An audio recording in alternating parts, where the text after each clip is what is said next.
नमस्कार दोस्तों, मेरा नाम है विमल सिंह। बालाजी स्टडी अड्डा में आपका स्वागत है।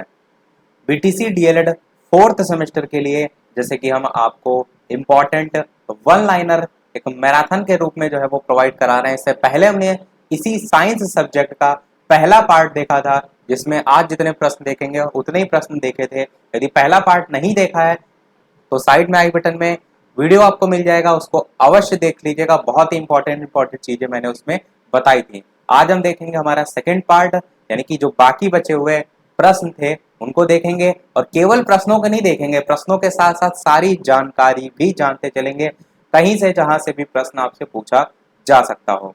सबसे पहले बात करते हैं जो पिछले वाले वीडियो में प्रश्न मैंने पूछा था उसके आंसर की। प्रश्न मैंने पूछा था कि जो जिप्सम होता है, जिप्सम क्या है? जिप्सम अयस्क है। अयस्क क्या होता है? मैंने बताया था कि जो भी आप धातु प्राप्त करते हैं वो कहीं ना कहीं अयस्कों से प्राप्त करते हैं, उसको शुद्ध करके। तो जिप्सम पूछा था मैंने, किसका जो है वो अयस्क होता है। तो बात करते हैं उत्तर की, तो आपका कैल्शियम जो है वो बिल्कुल सही हो जाएगा। तो जिसने जिसने कैल्शियम आंसर दिया था पिछले वाले पार्ट में, उसका बिल्कुल सही है। बात कर लेते हैं जिप्सम के सूत्र की भी। तो CaSO4.2H2O, ये आपका जिप्सम का सूत्र होता है। और इसके अलावा अगर बात करें प्लास्टर ऑफ पेरिस जो है उसका सूत्र, तो CaSO4.12H2 आपका हो जाता है। चलिए शुरू करते हैं अब अपने इस वीडियो के प्रश्न। तो पहला प्रश्न है इस वीडियो का, एमीटर जो है वो क्या है? तो विद्युत परिपथ में विद्युत धारा जो है उसकी माप के लिए जिस उपकरण का प्रयोग जो है वो किया जाता है उसे हम एमीटर कहते हैं। तो साधारण सी भाषा में हम क्या कहेंगे कि विद्युत धारा की माप के लिए प्रयोग किया जाने वाला उपकरण। मैंने पहले भी आपको बताया है कि आप 20 तरह की लाइनें ना याद रखिए, जो सबसे मेन पॉइंट है उसको याद रखिए, पेपर में आएगा आप आसानी से कर ले जाएंगे। अगला प्रश्न देखते हैं, वोल्ट मीटर किसे कहते हैं?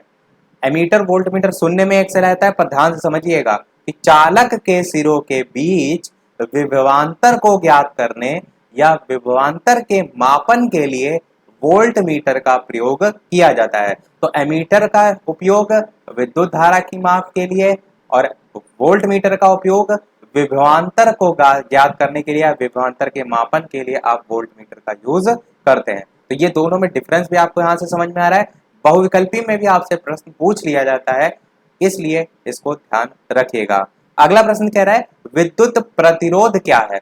तो किसी भी निश्चित चालक के लिए चालक के सिरों का विभवांतर V और उसमें प्रवाहित धारा I का अनुपात स्थिर होता है। इसे अनुपात V अपॉन I को चालक का प्रतिरोध यानी कि R कहते हैं। R को हम इंग्लिश में रेजिस्टेंस जो है वो कहते हैं। तो जैसे यहाँ सूत्र भी लिखा हुआ है, प्रतिरोध R बराबर विभवांतर V वोल्ट में, धारा I एम्पियर में, और प्रतिरोध का मात्रक ओम होता है। ये आपसे बहुविकल्पी में पूछा जाता है, इसको भी ध्यान रखिएगा। इस पूरी डेफिनेशन को याद रखने का सबसे बढ़िया प्रोसीजर क्या है? इस सूत्र को याद रखिए, क्योंकि यही सूत्र आपका ऊपर देखे डिफाइन किया गया है कि किसी निश्चित चालक के लिए चालक के सिरों का विभवांतर V और उसमें प्रवाहित धारा जो है, ये दोनों देखे दे रखी है, इनका अनुपात स्थिर रहता है, और इसी को V अपॉन I को चालक के का जो है वो विद्युत प्रतिरोध R कहते हैं। अगला कह रहे हैं फ्यूज किसे कहते हैं? तो उपकरण जो होते हैं, घर के उपकरण होते हैं, उनको खराब होने से बचाने के लिए प्रत्येक विद्युत परिपथ में एक छोटे गलनांक या छोटे कम गलनांक वाले मिश्र धातु के तार के टुकड़े का प्रयोग किया जाता है। यही विद्युत रोधी आधार के कटआउट में जो है वो लगाया जाता है। इस छोटे से तार को फ्यूज जो है वो कहते हैं।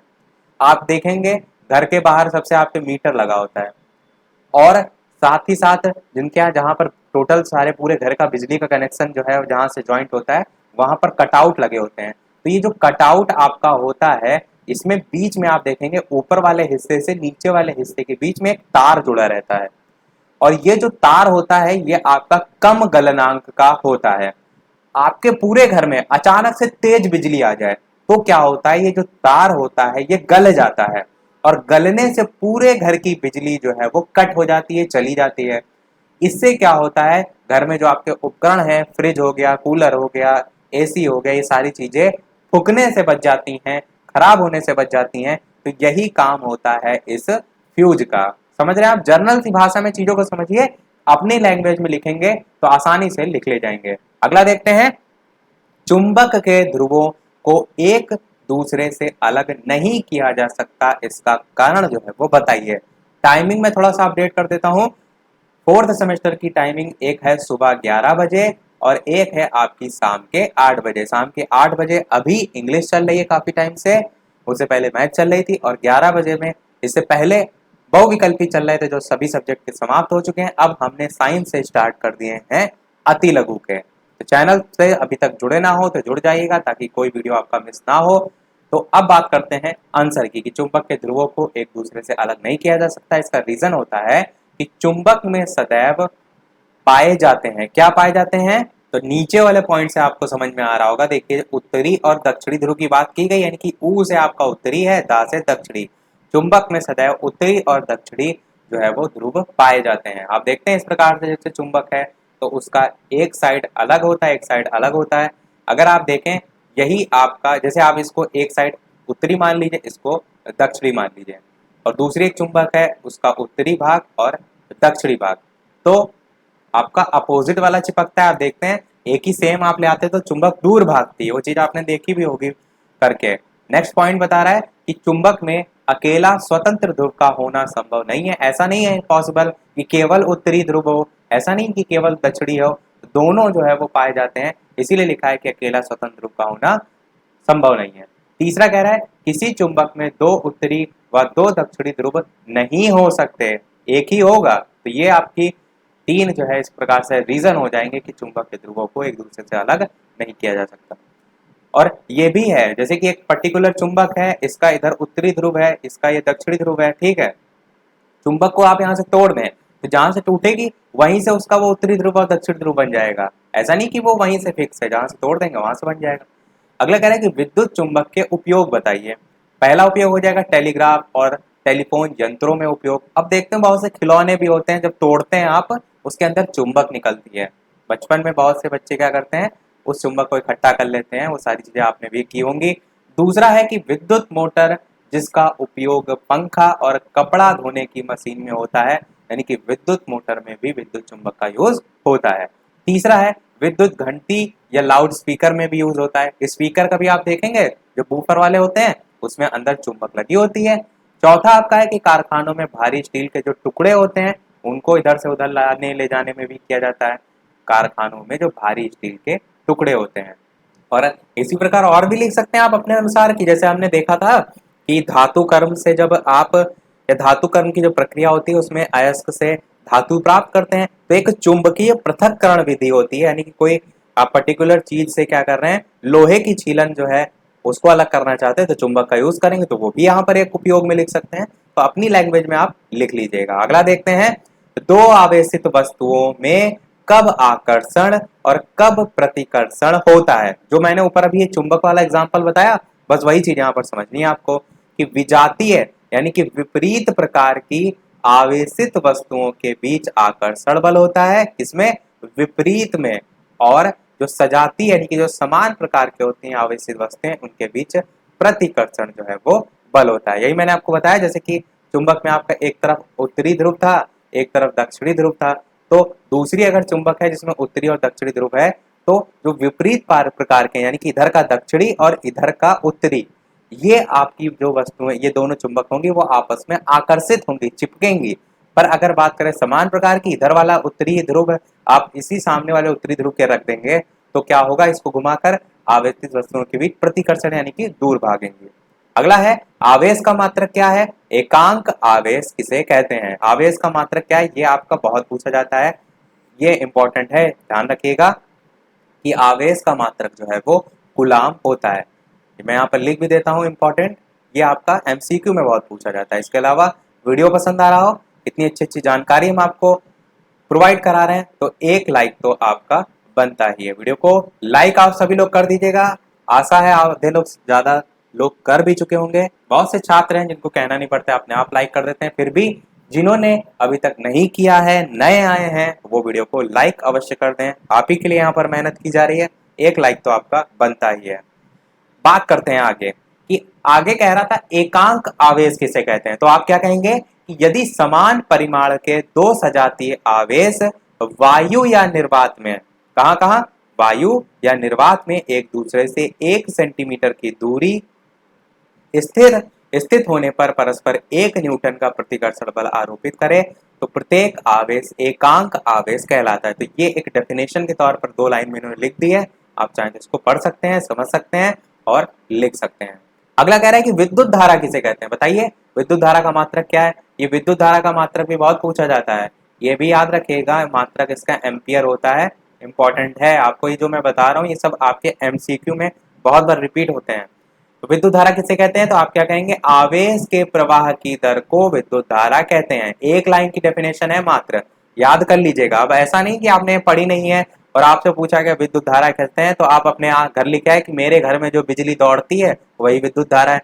तो अपनी जो लैंग्वेज है उसको, जो किताबी लैंग्वेज होती है उससे थोड़ा सा बनाकर लिखने का प्रयास करा करिए, उसमें आपको नंबर मिलेंगे। तो आवेश के प्रवाह की दर को विद्युत धारा कहते हैं, मात्रक इसका एम्पियर हो जाएगा। अगला कह रहा है कि कारण समझाइए कि प्लास्टिक के कंघे को ऊनी कपड़े से रगड़ते हैं।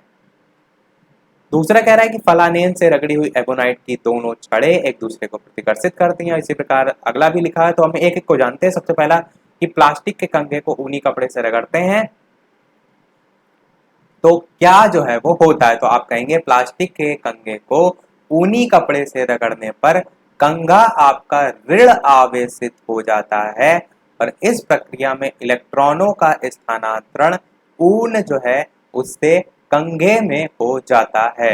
अगर आप प्रीवियस ईयर के बहुविकल्पी उठाकर देखेंगे तो यही टाइप का सेम प्रश्न आपसे पूछा गया है और इंपॉर्टेंट है, इसीलिए आपको याद इसको रखना है कि कौन सा भाग किस में ट्रांसफर होता है। एक बार मैं फिर से पढ़ देता हूं कि प्लास्टिक के कंघे को ऊनी कपड़े से रगड़ने पर कंघा जो होता है वो आपका ऋण आवेशित हो जाता है और इलेक्ट्रॉनों का स्थानांतरण इस प्रक्रिया में ऊन से कंघे में जो है वो हो जाता है।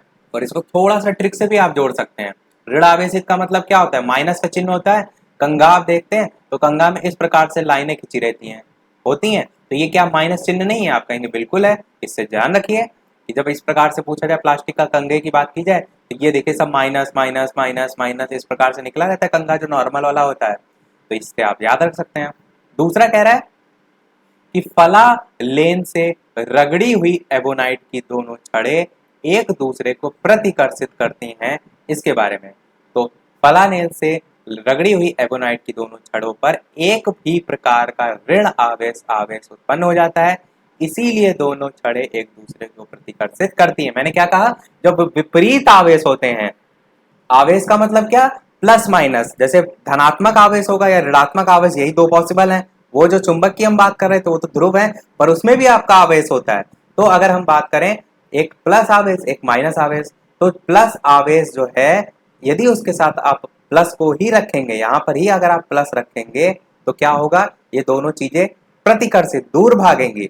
और यहीं पर अगर आप अपोजिट विपरीत रखेंगे माइनस, तो आपका जो है वो आकर्षित होगा। यहाँ पर क्या है, जब फलानेल से रगड़ी हुई जो एवोनाइट की दोनों छड़ें होती हैं तो क्या होता है, दोनों पर एक ही प्रकार का माइनस आवेश आता है। जब यहाँ भी माइनस दूसरा भी माइनस, और जब दोनों सेम हो जाते हैं तो आप क्या कहेंगे, प्रतिकर्षित जो है वो होती हैं। यही पूछा गया था कि दोनों एक दूसरे को प्रतिकर्षित करती हैं, इसका रीजन बताइए।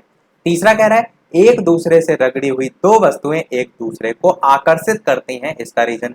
जैसे आप देखेंगे जो प्लास्टिक वाली स्केल होती है उसमें क्या होता है, उसको आप क्या करिए, बाल में जो है अपने उनको रगड़िए थोड़ी देर के लिए और उसके बाद कागज के टुकड़े के पास ले जाएंगे तो आप देखेंगे कागज के जो टुकड़े होते हैं वो क्या होते हैं, उस जो स्केल होगी उसमें हल्का सा उठेंगे, चिपकने लगते हैं। इस टाइप की जो क्रिया होती है वो किस कारण होती है, विपरीत आवेशों के कारण ही होती है। सेम चीज आप देखेंगे, आप एक बैलून लीजिए, गुब्बारा लीजिए, फिर क्या करिए, उसको बाल में रगड़िए और दीवार पे लगाइए, तो दीवार में वो चिपक जाएगा। अब ऐसा कैसे होता है, ऐसा होता है विपरीत आवेश के। तो दैनिक जीवन में भी आप देखते हैं बहुत सी ऐसी चीजें, वही से यहाँ पर लिखा गया है कि एक दूसरे से रगड़ी हुई दो वस्तुएं एक दूसरे को आकर्षित करती हैं। इसका क्या रीजन होगा, तो जब दो वस्तुओं को रगड़ा जाता है तो दोनों ही वस्तुएं समान रूप से विपरीत प्रकार के जो आवेश होते हैं उनसे आवेशित हो जाती है और इसलिए दोनों वस्तुएं एक दूसरे को आकर्षित करती हैं। अब आपको नहीं भी पता होगा कि क्या यहाँ पर लिखना है तो आप इससे भी तो समझ सकते हैं, जब यहाँ पर आकर्षित लिखा है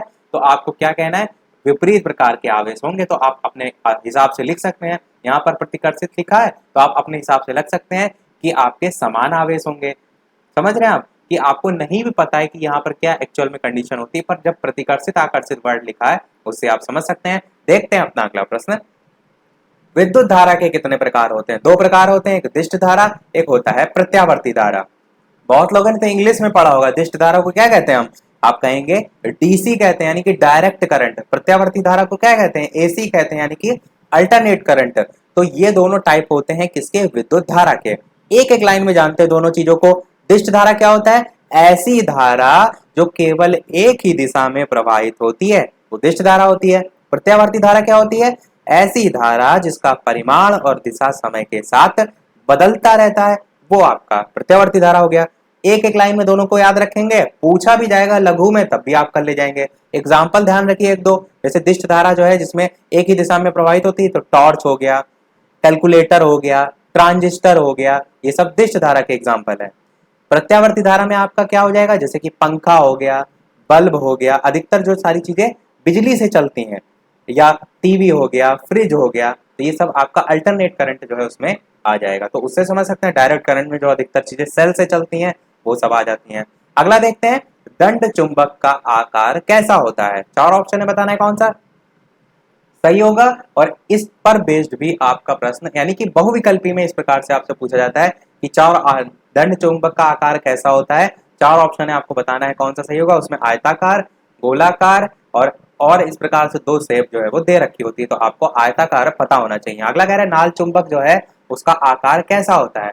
तो देखिए दोनों में डिफरेंस थोड़ा सा जानिए।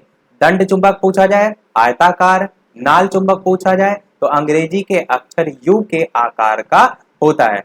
जब दोनों चीजें एक साथ लिखी हैं तो क्या होता है, जब आपसे पेपर में पूछा जाता है तो आपको समझ में नहीं आता हम इसका उसमें ना लिखा है, तो थोड़ा सा आप ट्रिक से जोड़ लिया करिए। जैसे नाल चुंबक लिखा है उसको नाला बना दीजिए, नाला हो गया। अब नाला में कोई चीज चली गई, नाली होती है जो घर के बाहर से गई होती है, उसमें कुछ चला गया हो तो आप कोई यू आकार का शेप होगा, इसी में कोई इस प्रकार से हत्ता लगा होगा, तभी तो आप इससे कोई चीज निकाल पाएंगे। आप कहेंगे बिल्कुल। तो नाल चुंबक जब भी पूछा जाए उसे नाला बना दीजिए, और नाला से आपको याद आ जाएगा यू आकार का शेप जो है इस चुंबक का होता है। दंड चुंबक में जो बाकी बचा आयताकार वो आप उसमें लिख देंगे। अगला देखते हैं, विद्युत धारा की तीव्रता किस समय 1 एम्पियर होती है? तो आप कहेंगे किसी परिपथ में जब कूलाम आवेश 1 सेकंड में प्रवाहित होता है तब उस परिपथ में प्रवाहित विद्युत धारा की तीव्रता 1 एम्पियर जो है वो होती है।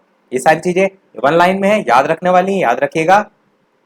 अगला कह रहा है कि लाल रुधिर कणिकाओं के क्या कार्य होते हैं, बताइए। लाल रक्त कणिकाएं ऑक्सीजन तथा कार्बन डाइऑक्साइड जो है उससे बंद बनाकर उनका परिवहन का कार्य जो है वो करती हैं, जिसे हम आरबीसी कहते हैं, रेड ब्लड सेल्स कहते हैं। एक चीज और आपको समझनी चाहिए, क्या कि जो आपका लाल रुधिर कणिकाएं हैं या रुधिर कणिकाएं हैं, ये कैसे जो है वो डिवीजन हो रखा है सारी चीजों का। मैं क्या करता हूँ, ये सब जो लिखा है इसको रब कर देता हूँ, अब आपको समझाता हूँ। सबसे पहले आप कहेंगे रुधिर। रुधिर जो है आप जानते हैं रक्त को कहते हैं। इसके अंतर्गत दो पार्ट होते हैं, कौन कौन से? एक होता है रुधिर कणिकाएं, जैसे ये यहाँ पर देखिए लिखा हुआ है रुधिर कणिकाएं, एक होता है ये, और दूसरा आपका होता है प्लाज्मा। तो रुधिर कणिकाएं और प्लाज्मा, इसमें आपका दो भागों में डिवीजन होता है, किसका? रुधिर का। अब जो रुधिर कणिकाएं होती हैं ये भी आपकी 3 प्रकार की होती हैं। पहली होती है आपकी लाल रुधिर कणिका, जो कि प्रश्न में पूछा गया था कि इसके कार्य बताइए। दूसरी होती है आपकी श्वेत रुधिर कणिका, और तीसरी होती है आपकी रुधिर प्लेटलेट्स। लाल रुधिर कणिका आपने जाना कि लाल रक्त कणिकाएं ऑक्सीजन और कार्बन डाइऑक्साइड जो है उससे बंध बनाकर उनका परिवहन का कार्य करती हैं। जीवन काल आरबीसी का पूछा जाता है, आरबीसी यानी कि लाल रुधिर कणिकाओं का, तो आप कहेंगे 20 से 120 दिन आपको एवरेज देखने को मिलता है। 120 दिन, कहीं कहीं आपको 127 दिन भी लिखा देखने को मिलता है, पर अधिकतर 120 दिन ही माना जाता है। दूसरा श्वेत रुधिर कणिकाएं। श्वेत रुधिर कणिकाओं की बात करें तो केंद्रक युक्त होती हैं, वर्णक इनका जो है वो नहीं होता है, इसलिए रंगहीन होती हैं, और प्लीहा में बनती हैं। 3 चीजें इंपॉर्टेंट है इससे संबंधित। और रुधिर प्लेटलेट्स, ये सब चीजें मैं डिटेल में आपको फास्ट रिवीजन में बताऊंगा, अभी परेशान ना होइएगा कि चीजें आपको यहाँ से सब ऊपर से जा रही है, ऐसा कुछ नहीं है।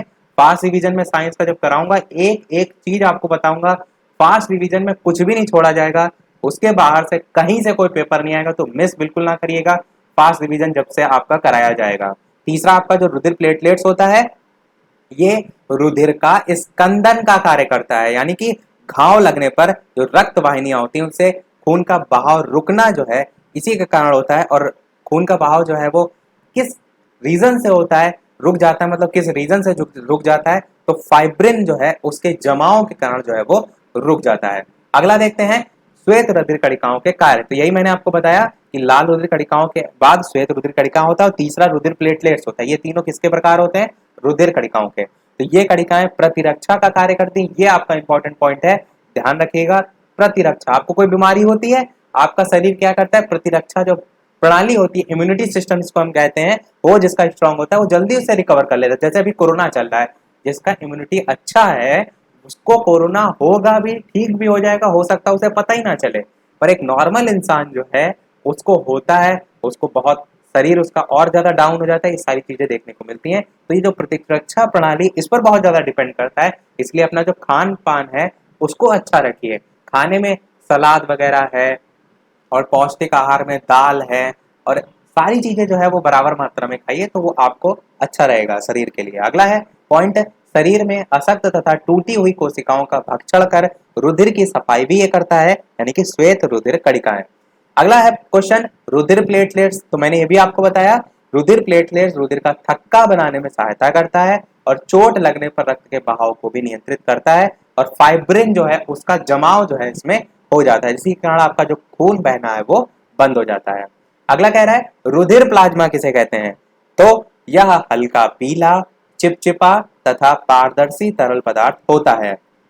यह रुधिर का लगभग 50 से 60% भाग होता है। सामान्य रूप से इसमें 90% जल, 10% अकार्बनिक और कार्बनिक पदार्थ जो है वो होते हैं। किसमें? रुधिर प्लाज्मा में। जो मैंने दूसरा बताया था, रुधिर के अंदर दो मैंने पार्ट बताए थे, एक रुधिर कणिकाएं बताया, एक प्लाज्मा बताया। तो जो प्लाज्मा बताया वो यहाँ पर सारी चीजें यहाँ पर लिख दी गई हैं, याद रखिएगा। देखते हैं अपना अगला प्रश्न, रुधिर बैंक किसे कहते हैं?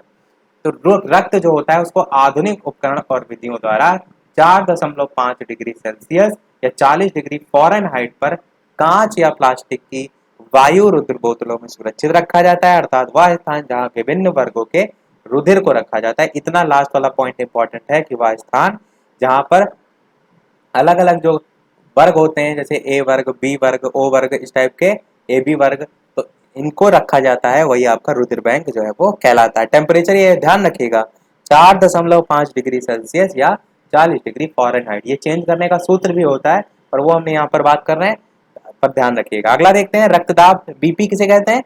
तो हृदय द्वारा रक्त निश्चित लय या चक्र में पंप किया जाता है। हृदय प्रंकुचन के समय ये दाब अधिक होता है और हृदय में शिथिलन के समय कम होता है। स्वस्थ मनुष्य का दाब यानी कि जो बीपी है वो 180/80 mmHg होता है। इस पॉइंट को एकदम याद रखिएगा। अगर रक्त दाब से संबंधित कोई भी प्रश्न आए तो इस पॉइंट को अवश्य लिख दीजिएगा, क्योंकि ये पूरे क्वेश्चन का सबसे महत्वपूर्ण बिंदु है कि स्वस्थ मनुष्य का दाब यानी कि बीपी जो है, ब्लड प्रेशर जो है, ये 120/80 जो है वो mmHg होता है। इसे दाबांतर मापी द्वारा जो है वो मापा जाता है। अगला देखते हैं रक्त की संरचना बताइए। तो दो तत्वों के सम्मेलन से होती है, एक रक्त कणिकाएं और दूसरा आपका रुधिर प्लाज्मा। यही दोनों चीजें मैंने आपको बताई भी थी। रुधिर में सबसे स्टार्टिंग में जो लिख के बताया था पूरा चार्ट। अगला कह रहा है रुधिर वर्ग की जानकारी करने के कोई 2 लाभ बताइए। तो पहला है कि मरीज को अगर गलत वर्ग का आप ब्लड चढ़ा देंगे, रुधिर चढ़ा देंगे, तो उसके रक्त में अभिश्लेषण क्रिया होने से उसकी मृत्यु हो जाएगी। इसीलिए बहुत जरूरी है कि जिस ब्लड ग्रुप का व्यक्ति है, अगर उसका कोई एक्सीडेंट हुआ है तो उसी ब्लड ग्रुप का उसे ब्लड चढ़ाया जाए, यानी कि जो उसके लिए सुइटेबल होता है। जैसे ओ वर्ग का है, किसी को भी दिया जा सकता है। ये सारी जो शर्तें हैं उसको मानक को पूरा करते हुए जो उसको आवश्यकता है वही जो है वो चढ़ाया जाए। दूसरा क्या है, रक्त वर्ग की जानकारी से चिकित्सा कानून के मुकदमों में न्यायालयों को भी बहुत सहायता मिलती है। इसकी सहायता से पैतृक झगड़े आसानी से निपटाए जा सकते हैं। दूसरा पॉइंट तो बताने की आवश्यकता है नहीं, आप भी खूब सीआईडी देखते होंगे कि ब्लड ग्रुप यानी कि एक पर्टिकुलर जैसे कोई रूम है उसमें कोई इंसिडेंट हुआ तो वहां पर नमूने लिए जाते हैं किस किस का ब्लड है, उससे पता लगाया जा सकता है सारी चीजों का। अगला देखते हैं शरीर में रुधिर का महत्व बताइए। तो समस्त जो कशेरुकी प्राणी होते हैं उनके शरीर में चलने वाली जैविक क्रियाओं के नियमन में रुधिर का सबसे महत्वपूर्ण योगदान होता है। रुधिर शरीर की प्रत्येक कोशिका को तरह तरह के पदार्थ घुलित अवस्था में पहुंचाता है। रक्त वाहिनियों में शरीर की नलिका विहीन जो ग्रंथि होती हैं उसमें उत्पन्न जो रस होता है हार्मोन, वो भी सीधे जो है वो आते हैं और जिनका परिवहन रक्त के माध्यम से होता है और शारीरिक नियंत्रण भी इससे बना रहता है। तो सिंपल सी साधारण सी भाषा में रक्त के बारे में लिखा गया है, तो इस प्रकार से आप महत्व को दर्शा सकते हैं। वैसे ज्यादा फर्क कब पड़ता है पता है आपको, जब आप इस प्रकार से पैराग्राफ की अपेक्षा इस प्रकार से पॉइंट बनाकर लिखें और मेन पॉइंट लिखें कि क्या क्या उसका यूज होता है, परिवहन का कार्य करता है, तो आपका जो इम्पैक्ट है यानी कि टीचर जो भी चेक कर रहा होता है उस पर अच्छा प्रभाव पड़ता है। तो थोड़ा सा कोशिश कीजिएगा पॉइंट बना बनाकर लिखिए। और एक फर्क ये भी पड़ता है, जैसे आप पैराग्राफ में लिखेंगे तो जो पूरा पेज होगा उसमें से इतना भाग भरेगा। अब जब पॉइंट वाइज लिखते हैं तो एक पॉइंट के बाद एक लाइन आप छोड़ते हैं तो थोड़ा सा बड़ा भी आपको लगता है, आधा पेज से ज्यादा भर जाता है, हो सकता है एक पेज आपका भर जाए, तो एग्जामिनर चेक करने वाला होगा उसको भी लगेगा कि इसने साफ शुद्ध लिखा है, थोड़ा मैटर ज्यादा लिखा है। ऐसा नहीं बहुत आपको पोथा पत्री लिखना है, पर देखने में भी ज्यादा लगे, बहुत ज्यादा भी ना लगे, साफ सुथरा भी हो। जब दूर दूर लिखेंगे तो इन सब चीजों का ध्यान रखिएगा। अगला है कि मनुष्य के रक्त को जमने में कितना समय लगता है, तो 4 से 8 मिनट का टाइम लगता है। 4 से 8 मिनट का समय लगता है।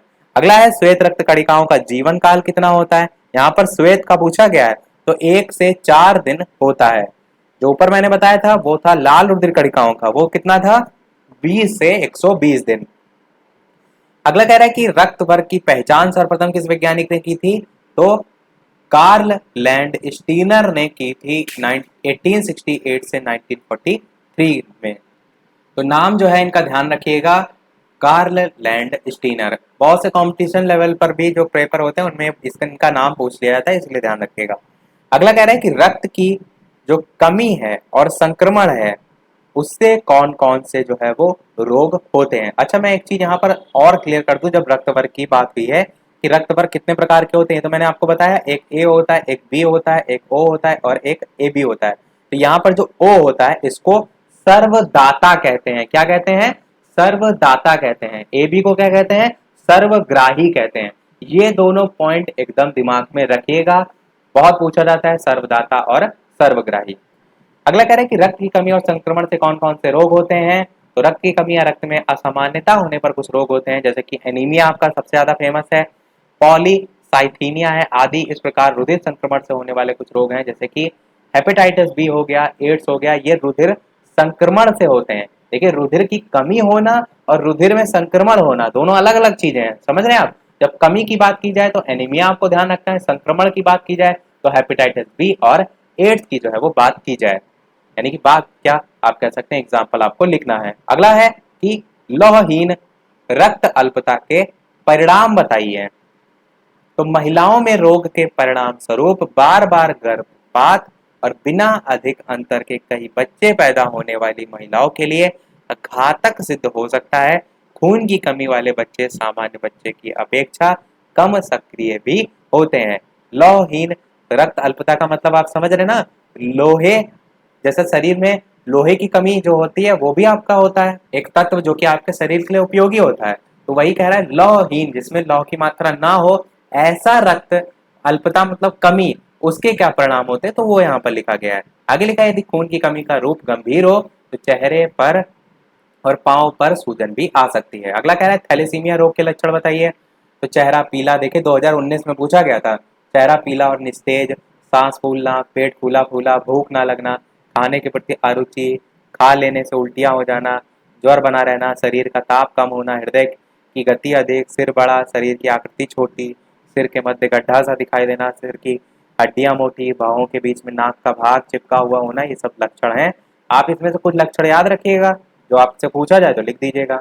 अगला कह रहा है परिणाम बताइए थैलेसीमिया रोग के। तो लक्षण जितनी कम उम्र में उपस्थित होते हैं रोग की घातकता भी उतनी ही अधिक होती है, परिलक्षित होती है। यानी कि अगर कोई छोटे बच्चे को हो जाए तो ज्यादा उसके लिए घातक होगा। ऐसे बालक जीवित नहीं रह पाते हैं। खून की कमी और लाल रक्त कणों के विनाश के कारण बालक का विकास भी रुक जाता है, अस्थियां भी भंगुर हो जाती हैं।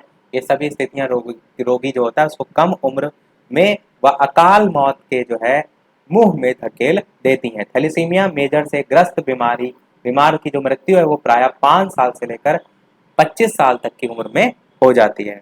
अगला पॉइंट है, यानी कि अगला प्रश्न है कि कड़ी श्वेत कोशिकाहीनता रोग का कारण बताइए। तो अस्थि मज्जा जो है उसका किसी कारणवश गर्त होना इसका कारण होता है, अस्थि मज्जा का गर्त होना। अगला है एड्स रोग क्या है। तो HIV human immuno deficiency virus, full form पता होनी चाहिए आपको HIV की। फिर इसके द्वारा होता है इस रोग का विषाणु शरीर में रक्षक जो श्वेत रधिर कोशिकाएं होती है, मैंने आपको प्रतिरक्षी बताया, उसके रूप में कार्य करती हैं और मस्तिष्क की कोशिकाओं को प्रभावित करता है। धीरे धीरे प्रभावित जो कोशिकाएं वो खत्म हो जाती हैं और रोगी अनेक बीमारियों से घिर जाता है और अंत में उसकी मृत्यु हो जाती है। लक्षण पूछे गए हैं 2019 में, देखिए पूछे गए थे, भूख न लगना, शरीर के वजन में कमी, ज्वर, त्वचा पर ददोरियां, थकावट, रोग से लड़ने की क्षमता में कमी, ये सभी इसके लक्षण हैं। इस रोग से पीड़ित व्यक्ति को निमोनिया तथा त्वचा कैंसर अधिक जो है वो होता है। तो ये सभी लक्षण जो है इसमें होते हैं। अगला है एड्स का पता कैसे लगाया जाता है। तो ये आपका बहुत ही ज्यादा इंपॉर्टेंट क्वेश्चन है, एलिसा परीक्षण। मोस्ट इंपॉर्टेंट है, एकदम दिमाग में रखिएगा अपने कि जब भी आपसे पूछा जाए, जरूरी नहीं कि ऐसे पूछा जाए कि एड्स का पता कैसे लगाया जाता है, ये भी पूछा जाता है कि एलिसा परीक्षण किस रोग का पता लगाने के लिए किया जाता है, टाइफाइड, निमोनिया, एड्स, इस टाइप से ऑप्शन आपको देखने को मिलते हैं। तो एलिसा परीक्षण ध्यान रखिएगा। अगला कह रहा है कि एड्स का क्या तात्पर्य है। तो एक्वायर्ड इम्यूनो डिफिशियंसी सिंड्रोम इसकी फुल फॉर्म होती है। HIV जो है उसकी रोग जनकता पर टिप्पणी लिखी है। तो यहाँ पर इतनी सारी चीजें लिखी हुई हैं, आप चाहें पढ़ सकते हैं, मैं इतना पढ़ूंगा नहीं क्योंकि बेसिक चीजें मैंने आपको बता दी, ये सब पढ़ेंगे फालतू में आपका टाइम वेस्ट होगा। मेन आप देख रहे हो तो T4 लिम्फोसाइट्स जो है, इस चीज को ध्यान रखिएगा। HIV की जो लक्ष्य कोशिकाएं, टारगेट सेल्स होती हैं, वो T4 लिम्फोसाइट्स जो है वो होती हैं, जो कि T4 लिम्फोसाइट्स पर आक्रमण जो है वो करती हैं। कौन? HIV जो कोशिकाएं होती हैं। और सबसे मेन पॉइंट मैंने आपको बता ही दिया कि जो प्रतिरक्षण क्षमता होती है इसके कारण कमजोर हो जाती है। ये 2 पॉइंट मैंने बता दिए, बाकी आप चाहें तो पूरा जो है वीडियो को पॉज करके पढ़ सकते हैं। देखते हैं अपना अगला प्रश्न, एड्स का विषाणु क्या है। तो ह्यूमन इम्यूनो डिफिशियंसी वायरस बता चुका हूं मैं। अगला है एड्स का निदानात्मक परीक्षण क्या है। तो HIV पॉजिटिव व्यक्तियों का पता लगाना, इसके लिए सामान्यतः एलिसा परीक्षण और वेस्टर्न ब्लॉट परीक्षण किए जाते हैं। देखिए 2 यहाँ पर परीक्षणों की बात की गई है। एलिसा तो मैंने आपको बता दिया था, एक और उसी में जोड़कर याद रखिएगा, वेस्टर्न ब्लॉट। वैसे अधिकतर आपको एलिसा ही पूछा जाता है, पर यहाँ पर वेस्टर्न ब्लॉट लिखा है, तो ध्यान रखिएगा क्योंकि कोर्स में आपके।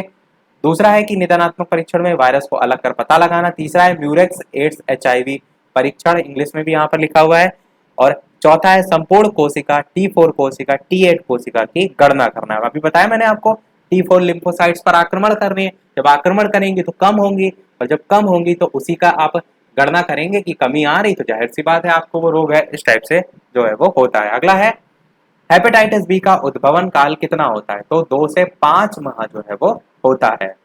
अच्छा, जिनको पता नहीं है हेपेटाइटिस बी को और किन नामों से जाना जाता है उनको बता दूं मैं। हेपेटाइटिस को पीलिया नाम से भी जाना जाता है, जॉइंडिस नाम से भी जाना जाता है। पीलिया, जॉइंडिस या हेपेटाइटिस रोग आप कह सकते हैं, इन्हीं में आते हैं। केवल मैं हेपेटाइटिस की बात कर रहा हूँ, बी की नहीं, क्योंकि हेपेटाइटिस के अंतर्गत आपके hepatitis A, hepatitis B, hepatitis C, hepatitis D और हेपेटाइटिस ई, ये सभी प्रकार होते हैं। टोटल 5 प्रकार होते हैं, जिसमें से ये पूछा जाए सबसे ज्यादा खतरनाक कौन साबित होता है, तो हेपेटाइटिस बी सबसे ज्यादा खतरनाक होता है। हेपेटाइटिस रोग को पीलिया या जॉइंडिस जो है वो कहा जाता है। एक प्रश्न ये भी पूछा जाता है कि हेपेटाइटिस जो है किससे संबंधित रोग है, किस अंग को प्रभावित करता है, तो आप कहेंगे लीवर को प्रभावित करता है आपका। ये चीज आपका कॉम्पिटिशन लेवल में बहुत पूछा जाता है, किस अंग को प्रभावित करता है।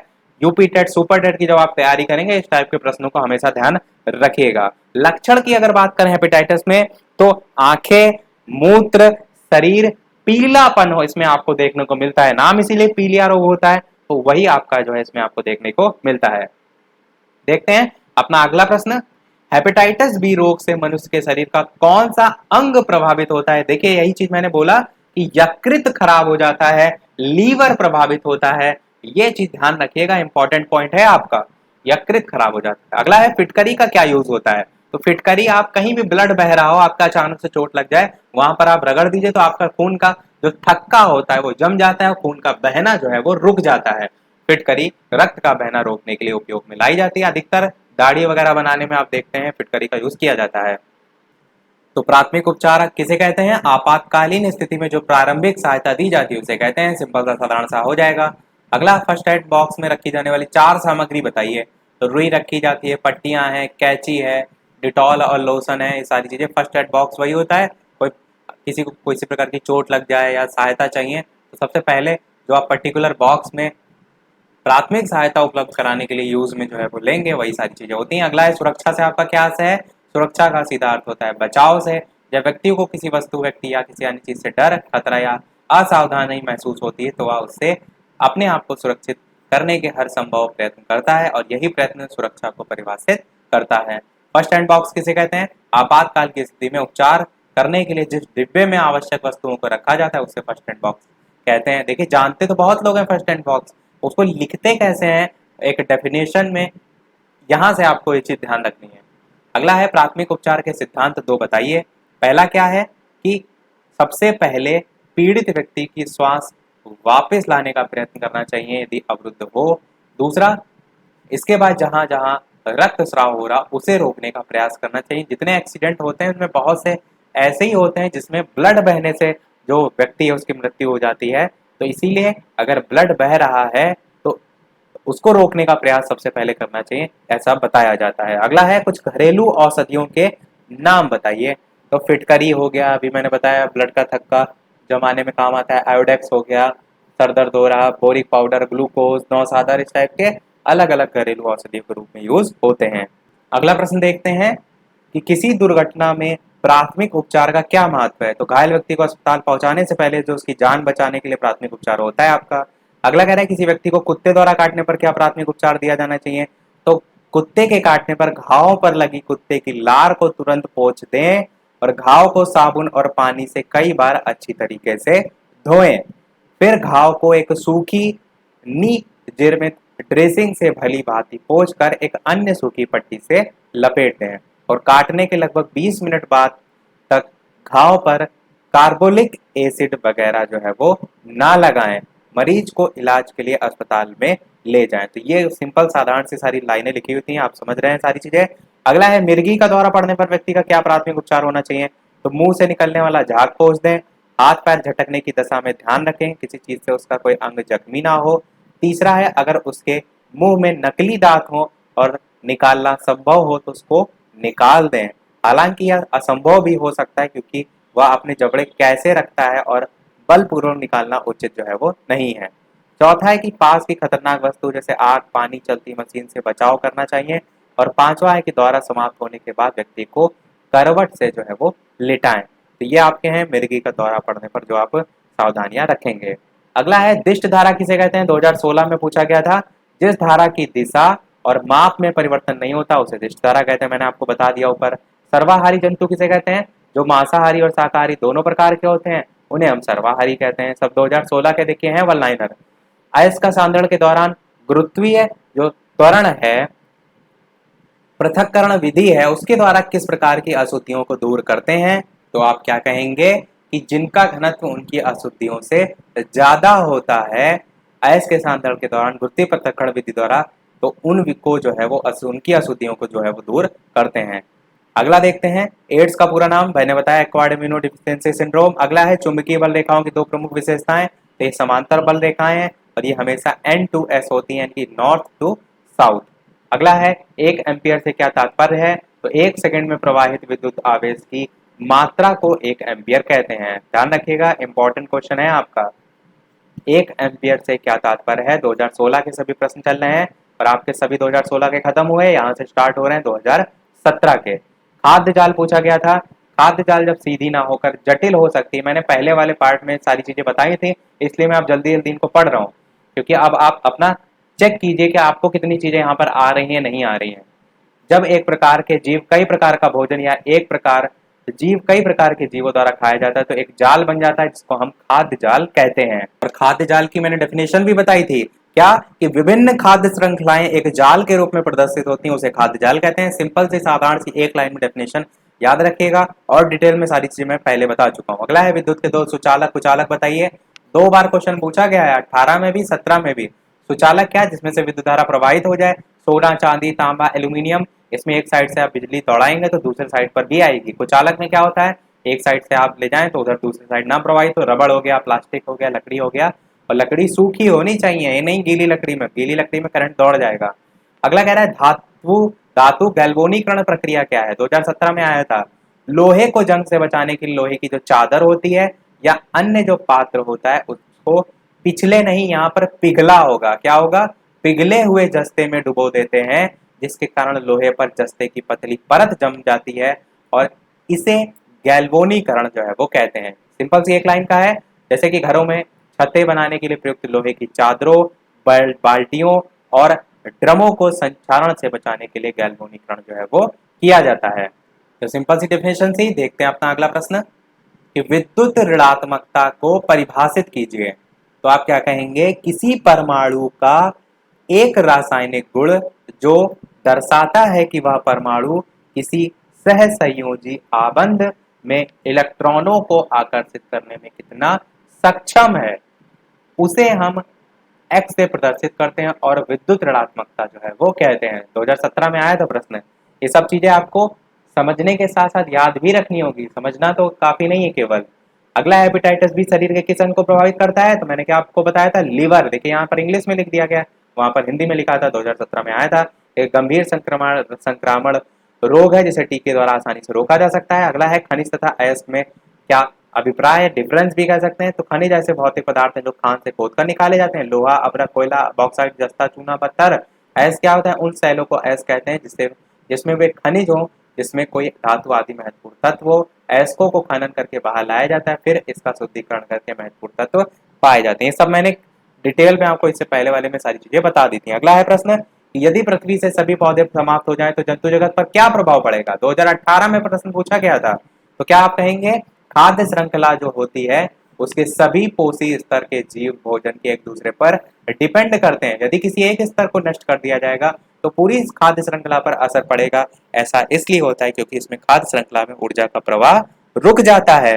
जैसे मैंने बताया था ना कि अलग अलग लेवल पर सारी चीजें होती हैं, कि पौधे हो गए, उनको जो है वो चूहा खा रहा है और चूहा जो है उसको बाज खा रहा है। तो जब इस प्रकार से हुआ है, अब जैसे 20 बाई चांस सोच लिए पौधे हट गए, तो जो चूहा है वो क्या खाएंगे, तो फिर चूहे को जब खाना नहीं मिलेगा तो वो मर जाएंगे, जब चूहे मर जाएंगे तो फिर बाज क्या खाएंगे। मतलब ये सारी चीजें एक दूसरे पर डिपेंड है, इसीलिए खाद्य जाल जो है, खाद्य श्रृंखला इनको महत्वपूर्ण रोल के अंतर्गत रखते हैं। यही लिखा है कि खाद्य श्रृंखला पर असर पड़ेगा और इससे क्या होगा, खाद्य श्रृंखला में जो ऊर्जा का प्रवाह होता है एक से दूसरे में वो रुक जाएगा। अगला कह रहा है विद्युत धारा किसे कहते हैं, तो आवेश प्रवाह की दर को कहते हैं। मैंने ऊपर ही बताया था। मात्रक आपको जरूर ध्यान रखना है, एम्पियर होता है, मोस्ट इंपॉर्टेंट पॉइंट है मात्रक। अगला है मानव में पाए जाने वाले किन्हीं 4 अवशेषी अंगों के नाम लिखिए। तो और जहां से मैं आपको प्रश्न करा रहा हूँ यहीं तक प्रश्न दे रखे हैं साहब के 2018 ये जो आप लास्ट प्रश्न देख रहे हैं ये इस वीडियो का भी लास्ट प्रश्न है और इसी के साथ सभी हमारे प्रश्न जो है वो समाप्त हो गए। 2019 वाला पेपर मैं आपको करा चुका हूँ, science 4th semester Balaji study अड्डा सर्च कीजिएगा, आपको पेपर जो है वो मिल जाएगा। अगर आप चाहें तो वो देख सकते हैं। बाकी यहाँ पर इतने ही प्रश्न जो है वो थे। तो देख लेते हैं अपना इस वीडियो का लास्ट प्रश्न। इसके बाद एक प्रश्न मैं आपसे भी पूछूंगा, और वीडियो को अभी तक आपने लाइक ना किया हो, इतनी बेहतरीन से बेहतरीन जानकारी मैंने आपको प्रोवाइड की, इतनी सारी हम आपके लिए मेहनत कर रहे हैं, तो एक लाइक तो आपका बनता ही है। तो वीडियो को लाइक अवश्य कर दीजिएगा, आपके एक लाइक से मुझे भी मोटिवेशन मिलता है कि मैं आपके लिए जितनी मेहनत करूं और ज्यादा उसको बढ़ा सकूं। बात करते हैं प्रश्न की, मानव में पाए जाने वाले किन्हीं 4 अवशेषी अंगों के नाम। तो अपेंडिक्स हो गया, साइरस हो गया, पूंछ की हड्डी है, कान की मांसपेशी है, नरों में निप्पल्स हैं, ये सभी अवशेषी अंगों में जो है वो आते हैं।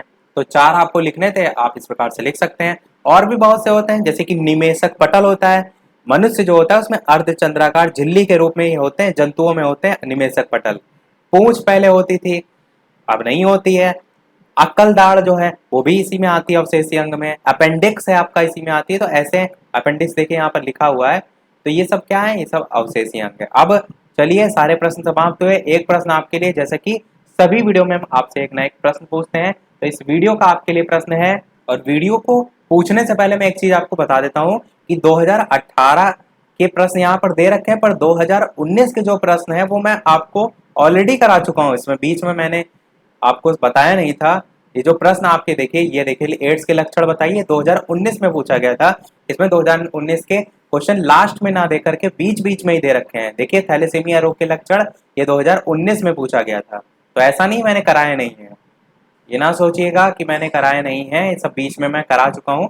तो ये सारे प्रश्न हैं, चलिए पूछते हैं आपके लिए प्रश्न। जैसा कि सभी वीडियो में हम आपसे एक ना एक प्रश्न पूछते हैं, इस वीडियो का आपके लिए प्रश्न है कि आपका पौधे और जंतु, पौधों और जंतुओं में,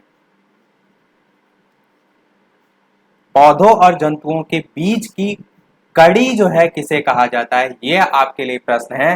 4 ऑप्शन में भी दे देता हूं चलिए आपको। तो पहला ऑप्शन आपका हो जाएगा अमीबा, दूसरा ऑप्शन हो जाएगा आपका युगलीना, तीसरा ऑप्शन आपका हो जाएगा वायरस, और चौथा हो जाएगा इनमें से कोई नहीं। तो पौधों और जंतुओं के बीच की कड़ी किसको कहते हैं, ये आपको आंसर बताना है। अगर आपको याद होगा तो एमसीक्यू में 2018 में प्रीवियस ईयर में डीएलएड के चतुर्थ सेमेस्टर के पेपर में पूछा गया था। तो देखते हैं कितने लोगों को सारी चीजें याद हैं, क्योंकि पिछला अब अगर आप रिवाइज नहीं करेंगे तो सब भूल जाएंगे।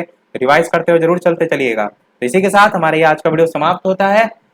नेक्स्ट जो समय है कल का 11 बजे का, वो हमारा होगा एक नए सब्जेक्ट का, यानी कि सोशल साइंस का। तो पहले से पढ़ के आ सकते हैं आप, ताकि आपको और ज्यादा उसमें इंटरेस्ट जो है वो क्रिएट है। तो आज वीडियो में इतना ही। वीडियो पसंद आया हो लाइक अवश्य कीजिएगा, नए हैं चैनल पर तो सब्सक्राइब जरूर कीजिएगा, और टेलीग्राम चैनल से नहीं जुड़े हो तो अवश्य जुड़ जाइएगा। तो मिलते हैं चलिए अगले वीडियो में नए टॉपिक के साथ, तब तक के लिए नमस्कार। Thank you for watching.